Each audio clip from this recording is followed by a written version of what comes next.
Dr. Mixter, she only had 3 scenes in season 1, and she was the family therapist for the Wheelers. The character is played by Rosemary Dunsmore, whom I love. I mean, she's a brilliant actress.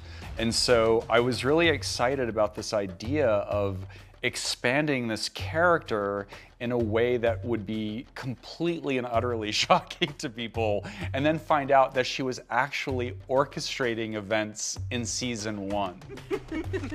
It's quite fascinating, really. We find out that Chucky and Mixter have their own relationship that goes back decades through her work at this facility where Charles Lee Ray, we saw in season 1, has spent his teenage years, in which our characters now are sent in this season. Marker? The mark? Okay, let's see, where was I? What happens at the end of the story in this season is that we find out one of the reasons that Glen and Glenda don't feel whole is that they remember that they are in fact a single entity. One person. There's a moment in the attic where Tiffany brings out the Glenda doll and gives it to Glen. And it's such an amazing moment. And Don goes, Jennifer, Jennifer. And he showed me his arm. All the hair was standing up on his arm. It was such an iconic moment. They began life as a single entity, a single non-binary entity. Yeah. So they end up going back into the doll, but the Glen doll, the male look, wouldn't be appropriate anymore. So Tiffany gives the doll a makeover.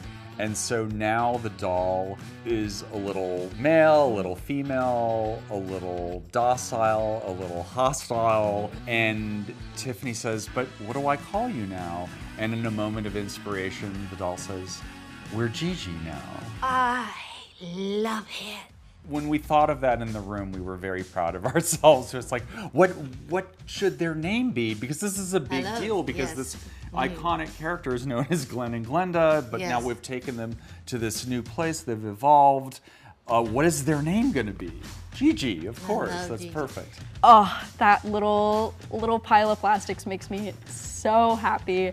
And I was just so excited to see them have a happy ending and this beautiful transformation. And I'm really excited to see Gigi's future. I think the fans are going to be blown away by how the Glen Glenda saga ends, but not finished. Never finished. Here we go, and action. Where we find Lexi in episode 8, we kick it off strong. She's in a NA meeting, finally seeking the help that she needs. She is really trying to take a step towards recovery and finally healing from all of her trauma. She is even trying to make amends with her mom. Okay, this is very sweet, but can you two please stop making out on my floor so I can get some sleep? We put ourselves perfectly all 3 together just for Chucky to come and get us, which I don't know why we keep doing it. Again, we're all right in the same place, and Chucky sees this and takes it as another opportunity to kill us again, because he always does. They're gonna rest in pieces, just like their parents. There is another favorite death that I have to mention, of course, the death of my own mother. Your favorite death is watching your mom get cut in half? Okay, not watching my mother get cut in half. I think it's the craziest death. Only on Chucky. Only, it just is. Don Mancini, I don't know how he comes up with this stuff, but it's amazing. Got it. Thanks for spraying me with blood. You're welcome. Mwah. Perfection. We're filming the scene where Jake and Devon stabbed Jennifer Tilly. And, you know, this is actually my first scene with lines to Jennifer Tilly, and we're killing her. Maybe not killing her, just stabbing her. I love working with Zachary and Gordon Finn because their kids are teenagers. They're really good actors, but, you know, when the time comes to do some stabbing and get serious, they hop right to it. And they're very professional. Like today, they were supposed to stab me with these knives, and they didn't want to hurt me. And they're like, look, the knife is really short, and I'm just gonna touch you very, very lightly. And they're very concerned about their fellow actor. I think probably the most challenging part of filming a sequence like this is, you know, the timing. Yeah, the timing. You know, you have to make sure that you stab at the right time, or I guess Jennifer has to make sure that she gets stabbed at the right time and reacts to it. We kind of went through the motions of how to make it look like, you know, a good stab, but Like, watch this. Exactly. That's a little bit over the top. No, I think. Oh my God! We have Jennifer Tilly cornered, And then boom, Carolyn comes out of nowhere and is like, no, I'm taking my mom with me. And then Devon and Jake and everyone is like, what? That's not your mom. No. I think she decides to betray her friends and join Chucky's side is probably because she just doesn't really want to be an enemy of Chucky because then he don't want to kill her.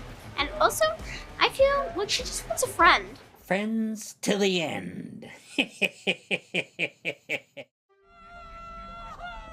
So what is next for what the real question is, what is next for Tiffany? I know as far as Chucky goes, he wants to kill her.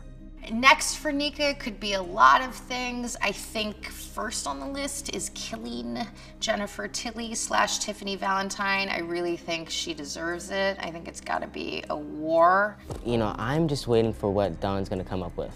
I don't really know what's gonna happen with our characters. I don't know. I think it's gonna be big things. Big things. I saved 208 so I could watch it as an audience member, so I don't even know. What will happen, I really don't know. You know, it won't be something fully expected. That's all I can tell you. There's only one asshole who knows that, and his name is Don Mancini.